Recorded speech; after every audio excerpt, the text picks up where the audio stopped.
خون اپنا ہو کہ پرایا ہو، نسل آدم کا خون ہے آخر۔ جنگ مشرق میں ہو کہ مغرب میں، امن عالم کا خون ہے آخر۔ غزہ میں شرمندہ ہوں کہ تیرے بعد بھی زندہ ہوں۔ اسرائیل کی فلسطین اور غزہ کے مسلمانوں پر جس طرح سے ظالمانہ اور وحشیانہ بربریت جاری ہے، اور جس طرح سے وہاں پر معصوم بچے جن کا جینوسائیڈ کی جا رہی ہے، نسلوں کو مٹایا جا رہا ہے،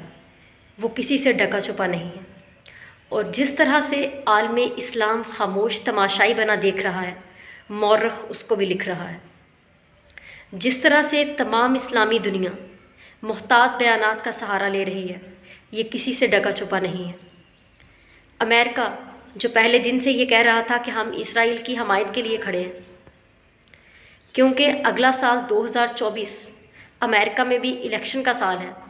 لہٰذا وہاں پر بھی ڈیموکریٹک پارٹی اور کچھ اور بھی پارٹیز ہیں جن کے اندر جو بائیڈن کے اس رویے کے خلاف تھوڑی پیدا ہوئی ہے، تھوڑی غیرت جاگی ہے کہ وہاں پہ معصوم بچوں کا جو قتل کیا جا رہا ہے، پوری دنیا اس پر جو خاموش تماشائی بنے دیکھ رہی ہے۔ اس پر کل امریکہ کے جو وزیر خارجہ ہیں، ان کی طرف سے اسرائیل کو یہ کہا گیا کہ سیز فائر کی جائے، اور اسرائیل کے وزیر اعظم نیتن یاہو نے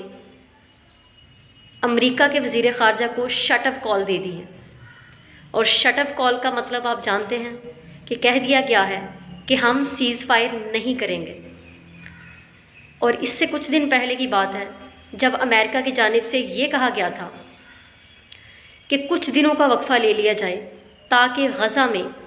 جو مسلم کنٹریز یا جو بھی کنٹریز امداد بھیجنا چاہ رہی ہیں، ان کی ریلیف کے لیے وہ بھیج سکیں۔ تو اسرائیل نے اس پر بھی شٹ اپ کال دی تھی اور کہا تھا کہ ہم اتنی بریک بھی نہیں دیں گے، کیونکہ اگر ہم نے بریک دی تو حماس یا غزہ یا فلسطین کے لوگوں کو دوبارہ سے اسٹرینتھ ہونے کا موقع مل جائے گا، مضبوط ہونے کا موقع مل جائے گا، لہٰذا ہم سیز فائر نہیں کریں گے۔ اب سوال یہ پیدا ہوتا ہے کہ اگر پوری دنیا مل کر اسرائیل پر دباؤ ڈالے، یا امریکہ جو اسرائیل کا سب سے بڑا حمایتی ہے اس پر دباؤ ڈالے، پوری دنیا مل کر، نہ صرف مسلم کنٹریز بلکہ دوسرے بھی، تو کیا ایسی ہی بات ہے کہ اسرائیل سیز فائر نہیں کرے گا؟ کیا اسرائیل کو آئسولیشن اختیار کرنی ہے پوری دنیا سے، جو اسرائیل کسی کی بھی بات نہیں مانے گا؟ اسرائیل کے اوپر وہ دباؤ پڑ ہی نہیں رہا، وہ پریشر ہے ہی نہیں جو ہمارے جیسے ملک کے لوگ یا ہمارے جو ملک کے حکمران ہیں وہ فوراً سے اپنے اوپر لے لیتے ہیں۔ بلکہ ہمارے حکمرانوں کا تو کیا کہنا، اور ہمارے ملک کی جانب سے تو ابھی تک ایک بار واضح پیغام تک نہیں دیا گیا اسرائیل کو کہ ہم آپ کے خلاف ہیں، بلکہ ڈکے چھپے الفاظ میں اظہار کیا جاتا ہے جب بھی میڈیا کا یا لوگوں کا پریشر پڑتا ہے۔ اس کے علاوہ لوگ ریلیز نکال رہے ہیں یورپین کنٹریز میں، خاص طور پر امریکہ میں جس طرح کل وائٹ ہاؤس کے باہر ریلی نکالی گئی، جس میں جو ان کا مین سٹریم میڈیا ہے، اس کے علاوہ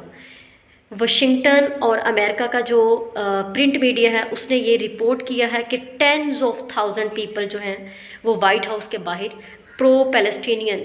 جو بھی ان کا ریلی تھی اس میں وہ شریک تھے، اور وہ یہ کہہ رہے تھے کہ سیز فائر فوری ہو۔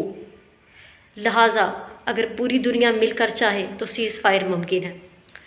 مگر جس طرح سے اسلامی دنیا کا رویہ ہے وہ کسی بھی صورت تاریخ اس سے نظریں نہیں ہٹا سکتی، نہ ہی اس کو معاف کیا جا سکتا ہے۔ کل ترکی کے وزیر اعظم نے ترکی کے صدر نے رجب طیب اردگان جو ہیں انہوں نے اپنا سفیر اسرائیل سے واپس بلا لیا ہے۔ اس کے علاوہ اور بھی کچھ افریقن کنٹریز ہیں جن کے سفیر وہاں سے واپس بلا لیے گئے ہیں، لیکن صرف سفارتی تعلقات میں سے سفیر کو واپس بلا لینا اسرائیل کے ساتھ ہمارے جو بھی مسائل ہیں ان کا حل نہیں ہے، اور نہ ہی غزہ کے لیے یہ کوئی فائدہ بخش چیز ہے۔ شکریہ۔